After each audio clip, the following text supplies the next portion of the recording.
চারিদিকে চুরি আর চুরি।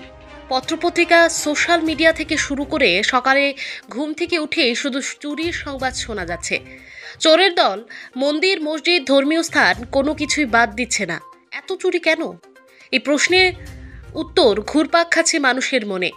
আজ থেকে ৮-১০ বছর আগে এই রাজ্যে এত চোরের ঘটনা সংঘটিত হতো না।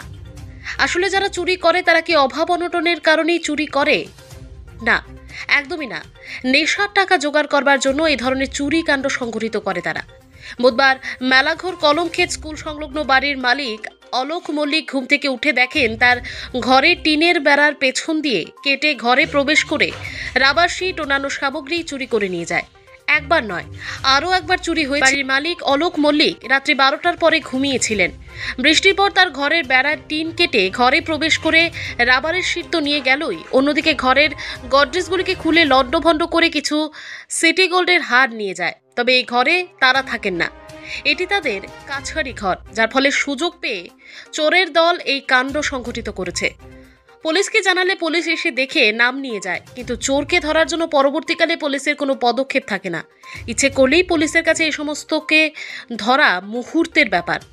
এখন অলোক মল্লিকের ঘরে যারা চুরি করেছে, পুলিশ সুষ্ঠু তদন্ত করে চোরেদের ধরবেন কিনা সেদিকে তাকিয়ে রয়েছেন বাড়ির মালিক।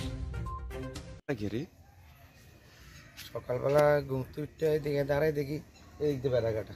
আচ্ছা, সন্ধ্যা করলাম, কি হলো, দরজা খুলে দেখি আমার ঘরের আবার নেই। এরপর চিন্তা করছি চুরে, রাত্রে চুরে এই জায়গাটা কাটতে ঢুকছে ঘর আমার।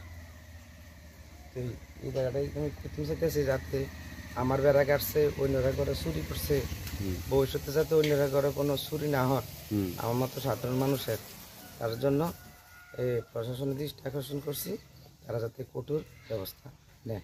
কিটা চুরি করছে আপনার ঘর থেকে? আমার করতে নিচে রাবার, আর কিটা চুরি করছে? রাবার নিচে আর গডরেজ খুলছে, সুকেস খুলছে, খুললে কি এমন কিছু পাইছে না, ওই সিটি গোলের বাচ্চারা নাচের যে কিছু সামগ্রী পাইছে এগুলি নিয়ে গেছে। এর আগে চুরি হয়েছে নি?